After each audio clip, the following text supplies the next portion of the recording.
কিভাবে সিলেট একটি মুসলিম অঞ্চলে পরিণত হলো। মুসলিমদের আগমনের পূর্বে সিলেটে রাজত্ব করত একজন হিন্দু শাসক, যার নাম ছিল গৌরগোবিন্দ। গৌরগোবিন্দ তার অঞ্চলের মুসলমানদের উপর প্রচুর নির্যাতন করত। বলা হয়ে থাকে, গৌরগোবিন্দের সময়কালে একজন মুসলিম ব্যক্তি যখন তার সন্তানের আকিকা করার জন্য গরু জবে করেছিল, তখন গৌরগোবিন্দ ওই লোকটির সন্তানকে হত্যা করে এবং লোকটির হাত কেটে দেয়। তার এই নেক্কারজনক কাজের কথা যখন পাশের রাজ্যের মুসলিম শাসক শামসুদ্দিন ফিরোজ শাহের কানে পৌঁছায়, তখন শামসুদ্দিন ফিরোজ শাহ তার আর্মি পাঠায় গৌরগোবিন্দকে ক্ষমতাচ্যুত করার জন্য।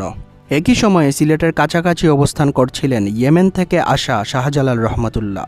যখন তিনি গৌরগোবিন্দের বিরুদ্ধে যুদ্ধের ঘোষণাটি শুনতে পান, তখন তিনি তার সঙ্গীদের নিয়ে শামসুদ্দিন ফিরোজ শাহের আর্মির সাথে যুক্ত হন এবং গৌরগোবিন্দের বিরুদ্ধে যুদ্ধ করে জয়লাভ করেন। গৌরগোবিন্দকে পরাজিত করার পর শাহজালাল রহমতুল্লাহ এবং ওনার সঙ্গীরা সিলেটের মধ্যে ব্যাপকভাবে দ্বীনের প্রচার করা শুরু করেন।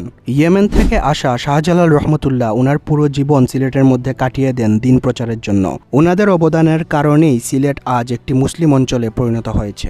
পরবর্তী ভিডিও বাংলাদেশের কোন শহর নিয়ে বানাবো তা কমেন্টে জানাবেন। ধন্যবাদ।